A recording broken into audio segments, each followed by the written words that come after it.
Hello guys, welcome to my YouTube channel. আপনারা সবাই কেমন আছেন? আশা করি ভালো আছেন। তো আমরাও ভালো আছি। চলে এসেছি আজকে একটা নিউ ব্লগ নিয়ে। তো কালকে যেহেতু সরস্বতী পুজো, হয়তো একটা ড্রেস কিনতে এসেছিলাম আমার জন্য না, শিল্পীর জন্যে। তো এই যে পার্পেল কালার ড্রেসটা দেখছিল, কিন্তু এটার যা দাম বলছিল ওটা আমাদের রেডে ছিল না। তো তার জন্য আমরা পাশে এই যে এই ড্রেসটা দেখছিলাম, এটা নিব ভাবছিলাম। শুধু কালারটা অন্য ছিল কিনা শুনছিলাম দাদুকে, দাদু বলছিল হ্যাঁ আছে। এটার দামও পুরো সেই হাই-ফাই লেভেলের, আমাদের রেটের বাইরে বলছিল। তাও এই জামাটাই নিয়েছে, শুধু কালারটা অন্য। তো তো তারপর দাদু জিজ্ঞাসা করছিল যে তোমরা কি ইউটিউবার? আমরাও বললাম হ্যাঁ আমরা ইউটিউবার, শুধু সেলিব্রিটিদের মতন ইউটিউবার না, আমরা একটা ছোটোখাটো ইউটিউবার। সে যাই হোক, ড্রেসটা নিয়ে আমরা ঘুরতে ঘুরতে চলে গেছিলাম হচ্ছে সেই ঠাকুরের মেলায়। আর ঠাকুরের মেলায় একটা বাচ্চা ছেলে, বাচ্চা কি বড়, আমাদের থেকে হয়তো বড় হবে। তো ওই ছেলেটার মা আমাদেরকে ডেকে বলছে কি যে ওনার ছেলের সামনেই বলছে, এই তো দেখ সরস্বতীরা যাচ্ছে, কোন সরস্বতীটা পছন্দ দেখ সেটাই নিয়ে যা বাড়িতে।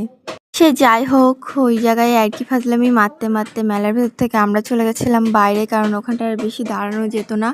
আমরা প্রায় গেছি 6টার সময় আর বাড়িতে এসেছি 8টা, 8:30টার সময় বলতে গেলে প্রায়।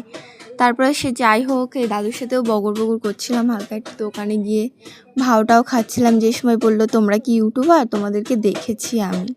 সে যাই হোক, ওটা বলার পরে তো আমাদের অ্যাটিটিউডটা আরও একটু বেড়ে গেল। অ্যাটিটিউড বলে না ওটাকে, তাও একটুখানি সেলিব্রিটি ফিল হচ্ছিল। সেলিব্রিটি যেটাকে বলে, ওটা তো জীবনে হতে পারবো কি না জানি না, তাও চেষ্টা করে যাব। তো সে যাই হোক, ওই দাদুর সাথে কথা বলতে বলতে চলে গেছিলাম মেলার ভিতরে। আর আমি কি বলবো, ওই ছেলেটার মা যখন ডেকেছে আমাদেরকে, বলছে যে কোন সরস্বতী ঠাকুরটা পছন্দ দেখ। এবার ওটা শুনে তো কি বলবো, ওখানটায় হাসবো, দাঁড়াবো না চলে আসবো, কিচ্ছু বুঝতে পারছি না। আর ছেলেটা প্রায় যখন থেকে আমরা ড্রেস কিনছি তখন থেকে আমাদেরকে ফলো করছে, করতে করতে এই অবধি এসছে। এসে দেখি 4জন কি 5জন দাঁড়িয়ে রয়েছে। সে যাই হোক, এখানটা ঠাকুরগুলো দারুণ ছিল, বড় বড় আর কিউট। আর ওর ভেতরে, ওই মেলাটার ভেতরে যে এত সুন্দর একটা স্মেল বেরোচ্ছিল কি বলবো। সে যাই হোক, আমি আপনাদেরকে সেই ছেলেটাকে দেখাচ্ছি মেলা ঘুরতে ঘুরতে। আমি তো ভালোভাবে ভিডিও করতে পারিনি, যেহেতু ওর মাটা ছিল ওর সাথে।